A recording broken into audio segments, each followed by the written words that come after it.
서점에 가서 책을 고를 때 저만의 기준이 있습니다. 우선 작가가 누군지를 살펴봅니다. 그 책의 내용과 작가가 얼마나 공헌을 했는가 살펴보고요. 또 지식이 있는가 그 분야에 대해서. 또 경험이 있는 작가인가를 살핍니다. 두 번째 이제 살피는 것이 목차입니다. 처음부터 쭉 목차를 읽어보면 책의 내용을 전부 읽지 않아도 대략 짐작이 갑니다. 이 책에서 전달하고자 하는 방향성을 확인할 수가 있습니다. 그 목차를 이제 보는 가운데 시선이 가는 제목이 있어요. 그 책을 펼쳐놓고서 한 페이지만 읽어봅니다. 한 페이지 읽어보면 한 3, 4분 걸려요. 많이 걸리면 5분. 쭉 읽어보면 내가 지금까지 갖고 있던 지식 우회를 선점하는 내용이 있으면 좋은 책입니다. 내가 배울 게 있으니까. 그러나 내가 가지고 있는 지식과 별반 차이가 안 나고 어떤 느낌, 새로운 신선감도 없고 그러면 그 책은 저에게 어울리는 책이 아니다. 문장의 구성력이라든지 논리적이라든지 그런 걸 살피는 거죠. 그래서 그 책을 구입하고 구입하지 않을 결정을 하는 거예요. 구약 성경에 오바댜라는 책은 있는데 저자도 있는데 이 저자에 대한 정보가 전혀 없습니다. 그냥 무명의 그리스도인, 이 저자가 없는 책이라고도 생각할 수 있을 정도로 아무 저자에 대한 정보가 없다. 어느 시대에 활동했는지도 없다. 이 책을 그러나 우리는 하나님의 말씀으로 받아들이는 것이 신기한 기적이라 그랬습니다. 놀라운 일입니다. 그 이유가 분명합니다. 오바댜 1장 1절에 오바댜의 묵시라, 하나님의 역동적인 하나님 말씀의 계시라 그 말이죠.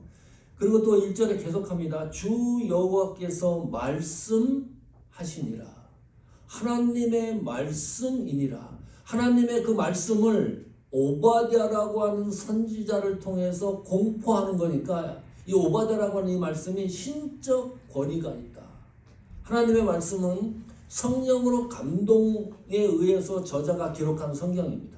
그러면 21세기를 살아가는 우리가 성경을 읽을 때 성령의 감동이 있는 거예요. 성령이 감동이 없는 사람은 신구약 성경 66권을 하나님 말씀으로 인정하지 않습니다. 특히 오바댜 같이 저자에 대한 정보가 없는 성경을 하나님 말씀으로 인정하는 것은 거의 불가능하다. 성령의 감동이 없으면 하나님 말씀으로 받아들일 수가 없다. 그래서 오바댜는 하나님 때문에 이름이 빛나는 인물입니다. 어떤 다른 직위라든지 사역 때문에 이름이 빛나는 게 아닙니다. 이 오바댜의 양력의 정보가 제로인데도 불구하고 오바댜 이름이 빛나는 것은 절대적으로 하나님에 의하여 빛나는 이름. 사람들은 알지 못하지만 하나님은 알고 있는 이름. 사람들은 기억하지 못하지만 하나님은 기억하고 있는 이름. 우리는 잘 모르지만 이 오바댜의 사역에 대해서 하나님은 인지하고 있는 이름. 하나님이 기억하는 우리 교회 성도, 이래야 퍼즐이 완성되는 거죠. 자, 오바댜는 에돔을 심판하는 내용이라 그랬습니다. 에돔은 쌍둥이 형제 야곱의 형이 에서입니다. 에서의 후손들이 에돔입니다. 별칭이 에돔이에요. 자, 이 에돔은 큰 자를 어린 자를 섬긴다. 태어나기도 전에 하나님이 계획하시고 예고를 했습니다.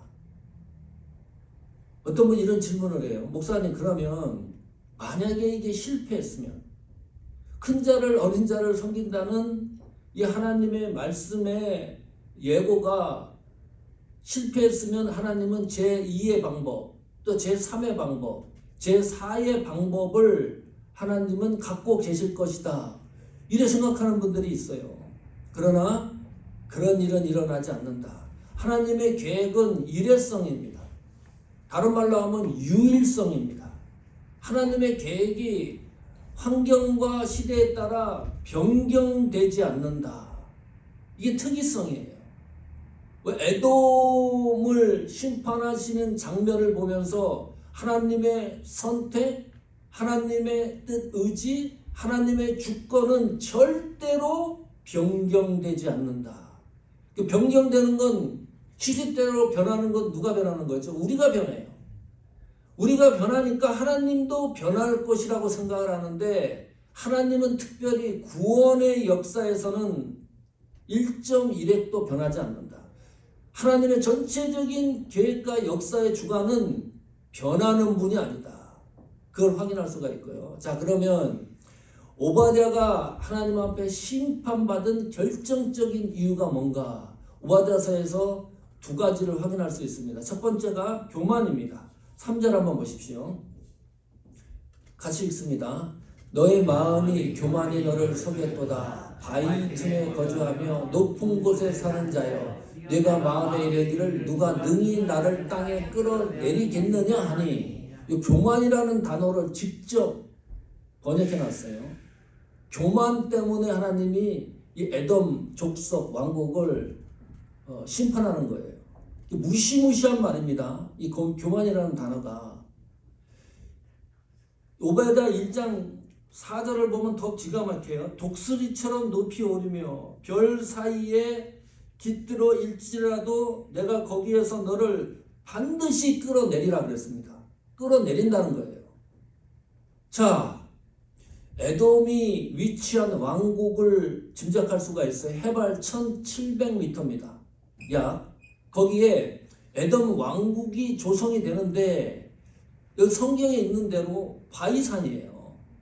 바위 틈에 거주하며 높은 곳에 위치해 있던 왕국이 에돔 족속입니다.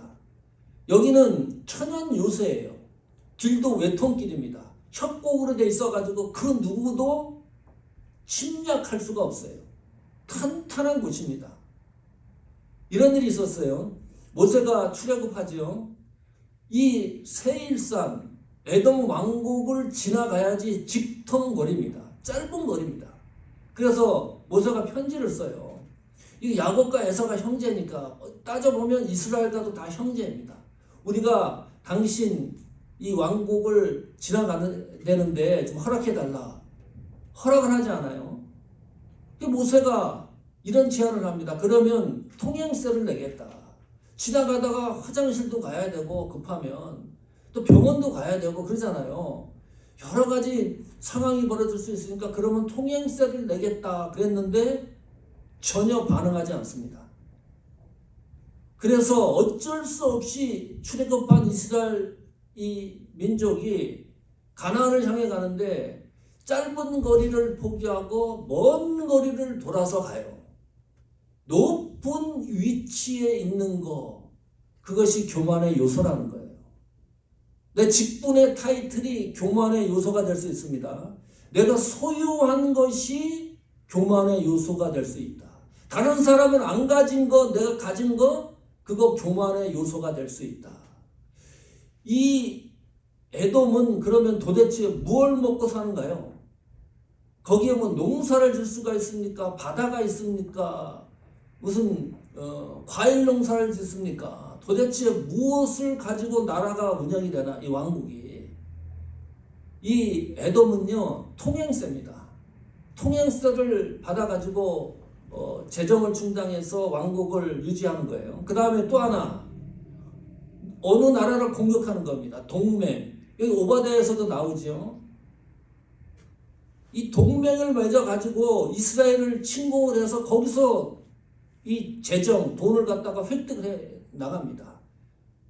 하나님이 돈에 대한 거, 물질에 대한 거, 교만의 요소를 담고 있다고 말씀하시는 거예요. 너의 마음의 교만이 너를 속였다.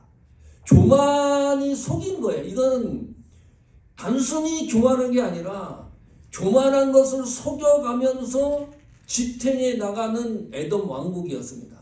또 하나가 있습니다. 오베냐 1장 8절입니다. 여호와의 말씀이니라. 그날에 내가 에돔에서 지혜 있는 자를 멸하여 에서의 산에서 지각 있는 자를 멸하지 아니하겠느냐. 멸종시키겠다는 거예요. 이 교만 때문에. 특히 에돔이라는 이 왕국에는 지혜 있는 자들이 많은 거예요. 지각 있는 사람들이 있었던 겁니다. 그런데 그 지혜가 하나님과는 전혀 관계없는 지혜입니다. 하나님 말씀과는 전혀 관계가 없어요. 그런 지각을 갖고 있었다. 교회에요. 하나님과 관계없는, 하나님 말씀과 관계없는 지혜와 지각을 갖고 있는 사람들이 생기면 보통 혼란스러운 게 아닙니다. 복잡해집니다. 하나님은 교만한 자를 반드시 손을 봅니다. 이게 무시무시한 건데 우리가 쉽게 지나갑니다. 하나님이 다른 거는 거의 다 그래도 용서를 하는데요. 교만한 것에 대해서는 결코 하나님이 물러서지 않는다. 아담과 하와가 교만 때문에 죄가 이 땅에 들어온 거 아닙니까? 바벨탑 사건도 교만입니다. 출애굽한 그 수가 광야에서 얼마나 하나님 앞에 항거합니까? 돌아가자 하는 외침도 교만입니다. 사사시대에 내 소경과 내 생각대로 행했다. 이게 다 교만입니다. 하나님이 교만이 드러날 때 그냥 지나치는 일이 없습니다. 개인, 단체, 교만은 하나님과 대적하게 하는 요소입니다. 교만하면 반드시 하나님과 관계가 이것이 점점 멀어집니다. 한번 내 신앙과 삶과 태도를 생각해 보십시오. 조금 교만할 때 죄가 엄습해 옵니다. 하나님이 보이지를 않아요. 교만해지면 공동체가 훼손이 됩니다. 신기한 겁니다. 특이한 겁니다. 누가 한 사람이 교만한 사람이 있으면 하나님 앞에 공동체, 선한 공동체, 이 사랑의 공동체가 훼손이 되고 파괴가 되는 거예요. 교만의 특징이 뭔가요? 기준이 나입니다. 내가 기준입니다. 교만한 사람들 잘 보시면 기준이 자기 자신인 사람들이 교만입니다. 생각, 판단, 결정, 행동, 말하는 거 몽땅 내 기준에서 얘기합니다. 그뿐만이 아니에요.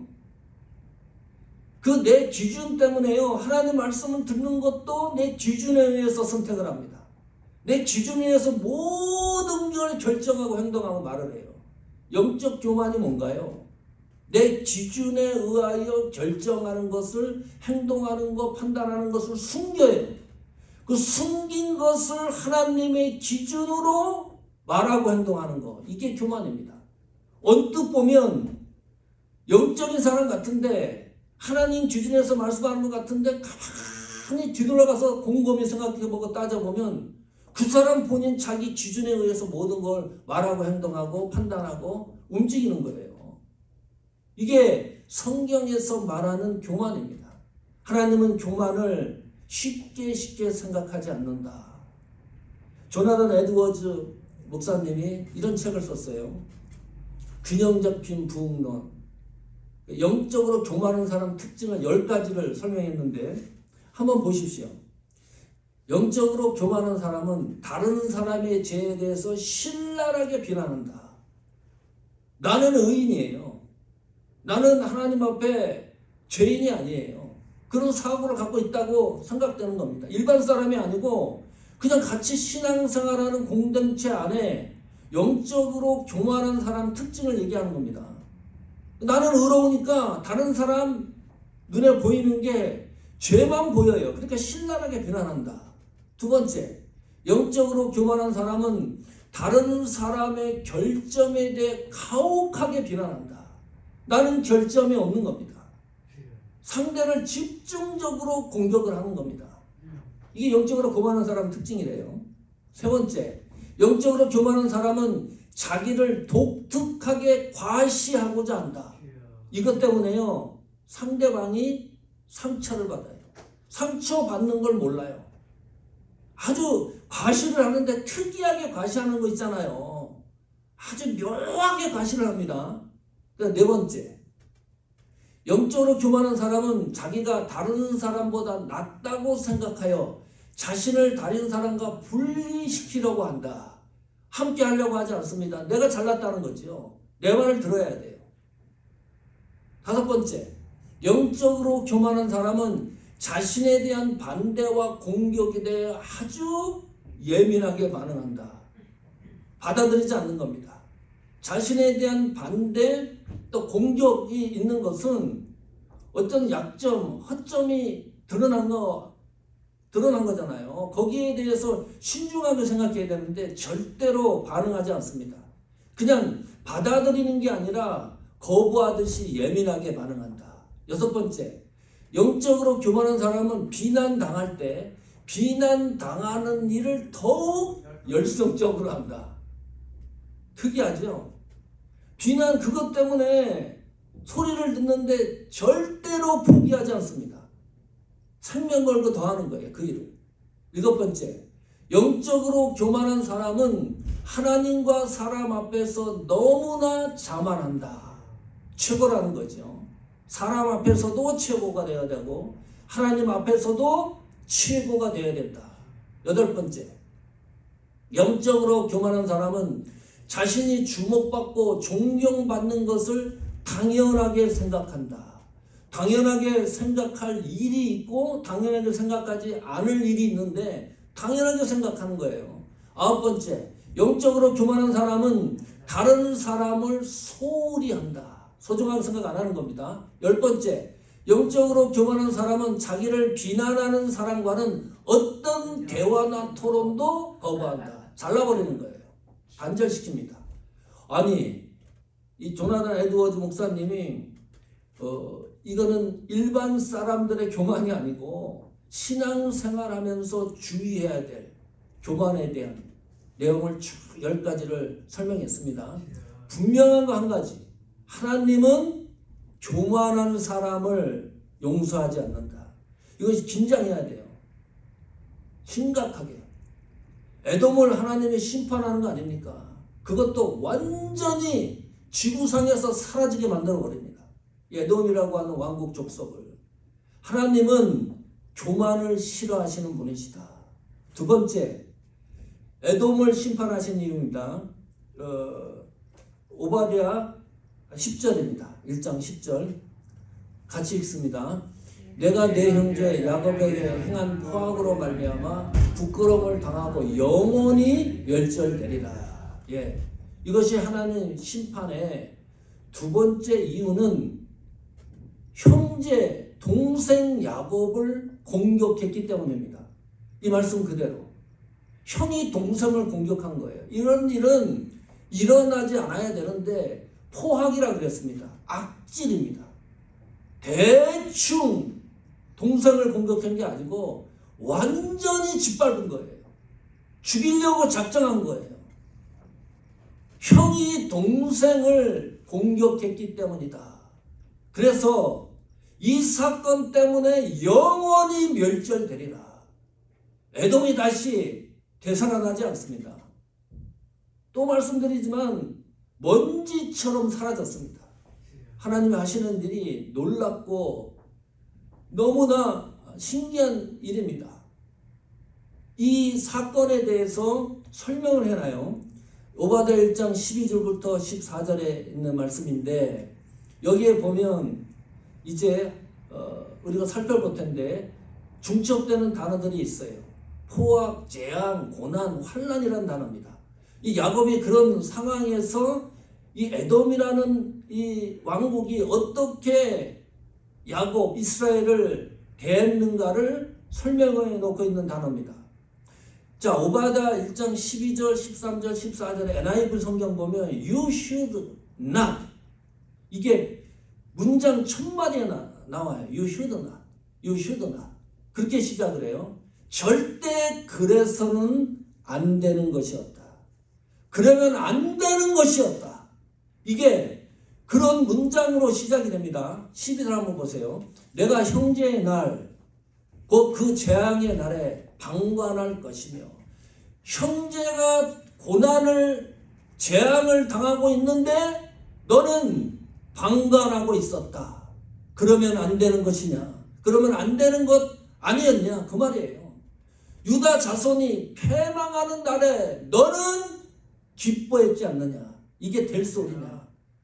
고난을 당하고 있는데 입을 크게 벌릴 것이 아니며 고난당하고 있는데 찬송하고 찬양하고 기뻐했다는 거예요.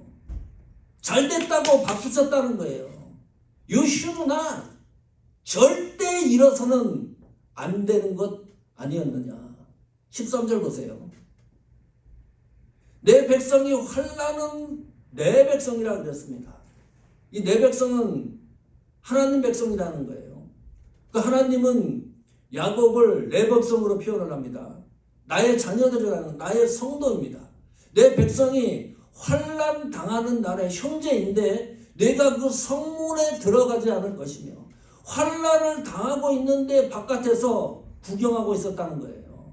성문에 들어가서 같이 그 환난을 극복하려고 노력을 했어야 되는데 환난을 당하는 날에 내가 그 고난을 방관하지 않을 것이며 환난 당하면 고난이 있는데 그 고난을 방관했다.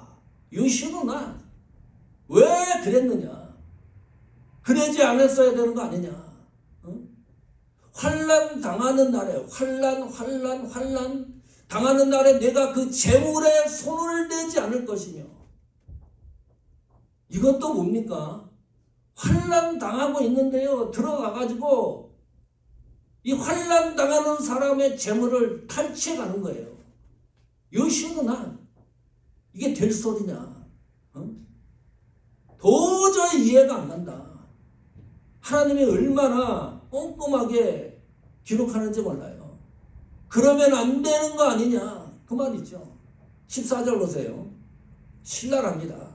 네 거리에 서서 도망가는 자를 막지 않을 것이며 얼마나 다급했으면 사방으로 도망가는데 이거 도망가는 것을 갖다가 막는 거예요. 피하려고 하는데 고난의 날에 그 남은 자를 원수에게 넘기지 않을 것이니라. 원수에게 넘겼지 않느냐. 그러면 안 되는 거 아니냐. 이것이 에돔이 당해야만 하는 심판의 이유 원인이었습니다. 이게 이제 광의적으로 생각을 하면 이렇게 얘기가 되는 거예요.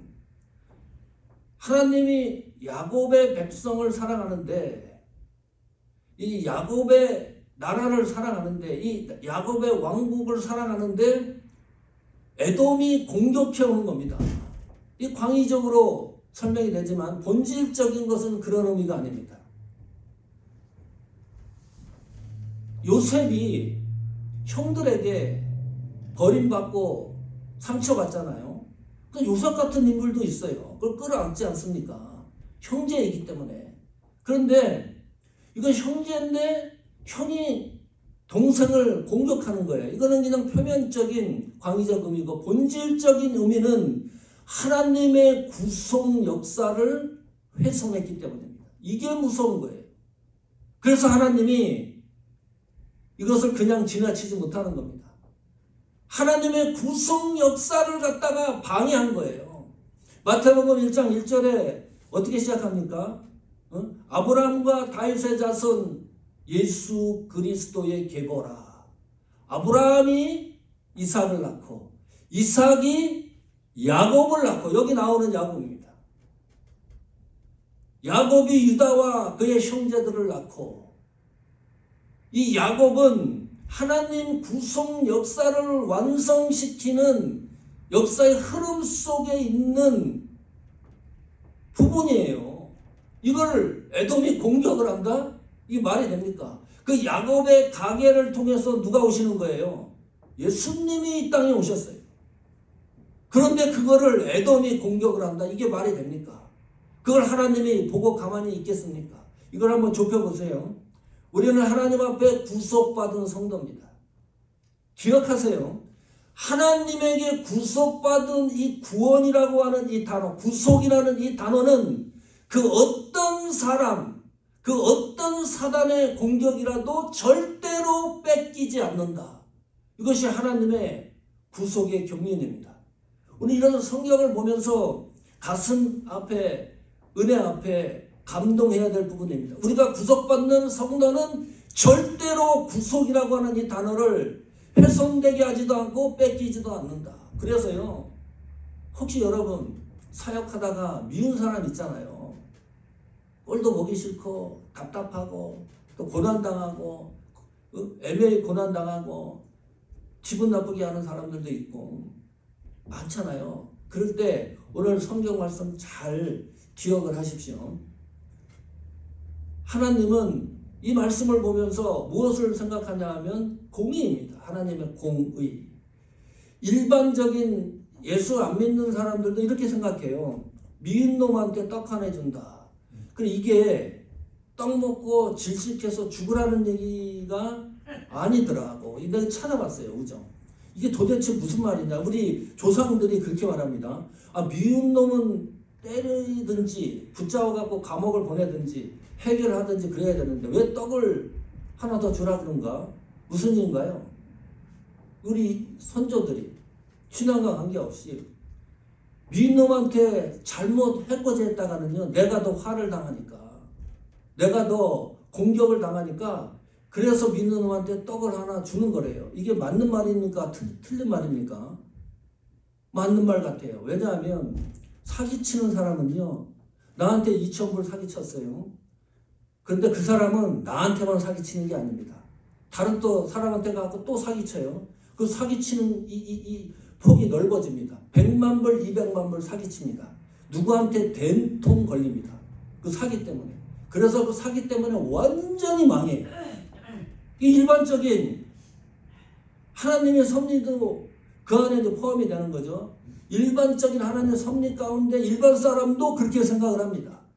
그런데 성도는 하나님 앞에 구속받은 하나님의 자녀는 꼭 기억해야 될 것이 사역을 감당할 때 내가 당하는 환난, 여기 나오는 대로 재앙, 고난, 어떤 해코지, 기분 나쁜 거, 하나님 신앙생활하는데 사역을 감당할 때 일어나는 모든 것들에서는요, 하나님의 공의가 적용된다. 하나님의 공의가 적용될 때는 무시한 겁니다. 에돔이 지구상에서 사라지지 않아요. 하나님의 공의를 세우기 위해서. 단순히 에돔의 심판만 생각하는 것이 아니라 하나님의 성도를 향하는 구속의 경륜, 이런 걸 생각하면 가슴이 뛰는 거죠. 자, 어느 정도입니까? 어느 정도 심판입니까? 오바댜 7절 한번 보십시오. 1장. 너와 약조한 모든 자들이 다 너를 쫓아 변경에 이르며 하며 너와 화목하던 자들이 너를 속여 여기며 내 먹을 것을 먹는 자들이 네 아래서 함정을 파니 내 마음이 지각이 없음이로다. 지각이 아까 많다 그랬는데 하나님과 관계없는 지각이니까요. 당하는 거예요.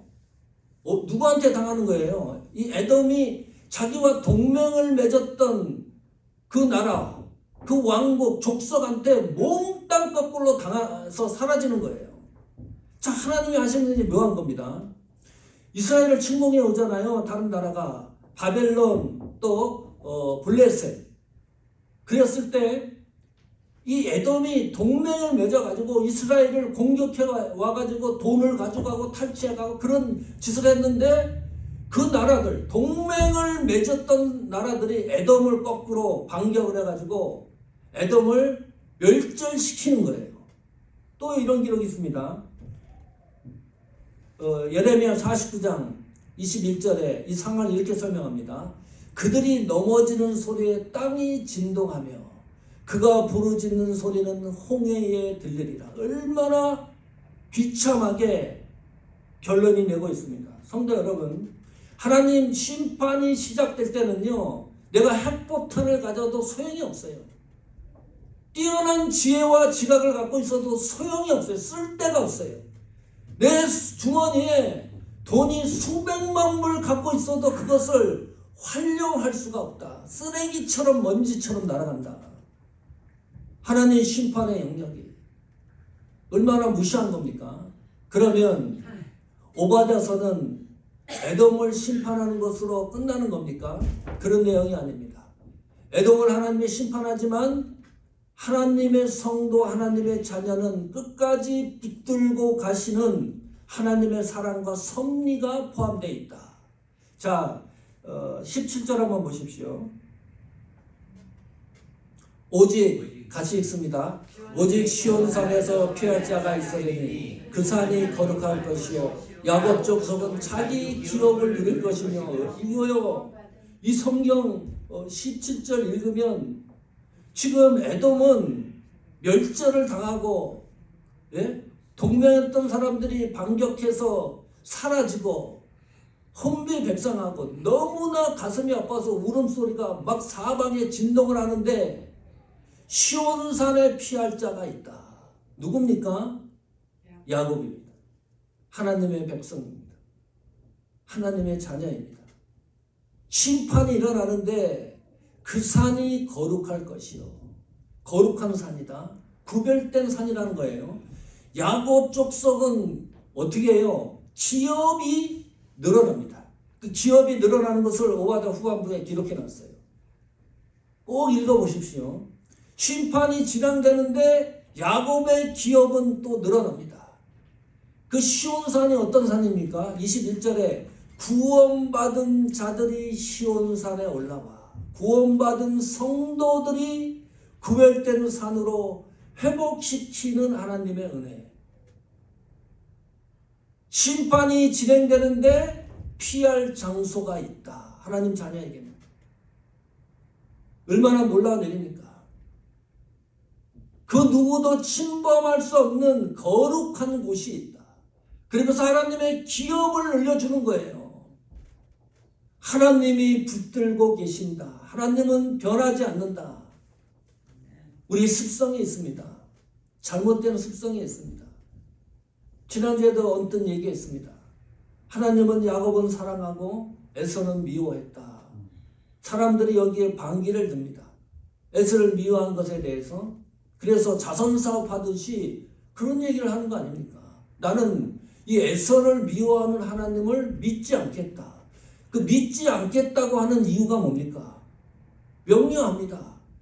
로마서 9장에서 지난주에 말씀드렸습니다. 나는 하나님이 야곱을 사랑하는 것을 믿지 않겠다. 하나님의 선택을 믿지 않겠다. 하나님이 구별하는 것을 나는 믿지 않겠다. 나는 하나님의 뜻과 의지를 믿지 않겠다. 나는 하나님의 주권을 믿지 않겠다. 에돔은 그 길을 가는 거예요. 죽을 작정을 하고 그 길을 가요. 성도는 그 길을 갈 수 없는 구조적인 존재입니다. 성도는 하나님이 선택하셨던 그 숲 아래서 신앙의 여정을 걸어가는 존재입니다. 하나님의 뜻과 의지가 내 속에서 역사하는 그 세계 속을 걸어가는 것이 성도의 신앙의 걸음입니다. 하나님이 나를 절대적으로 주도하고 하나님의 절대 주권이 나를 움직이고 섭리하고 있다는 사실을 인지하고 걸어가는 것이 성도의 길 아닙니까? 그 은혜를 받은 사람은 세상을 엉터리로 살 수 없다. 오늘 픽업하면서 천변호 강사님도 그런 말씀했어요. 하나님의 그런 놀랍고 섭리하시고 붙들어주시고 인도하시고 김경조 사모님도 그렇게 말씀했어요. 증언을 해주셨어요. 함부로 살 수 없다. 대충 이 세상을 살 수가 없다. 하나님이 붙들고 있는 은혜가 높고 깊기 때문이다. 지칠 때도 있습니다. 또 낭망할 때도 있습니다.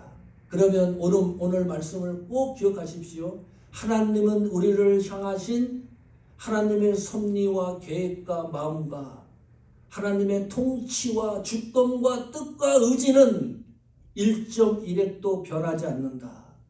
변하지 않는 하나님의 은혜를 또다시 발견하고 또 샘을 얻고 그 길을 걸어가면서 하나님이 세워주신 교회와 우리의 사역과 신앙과 믿음의 여정이 성공하시기를 축원합니다. 아멘.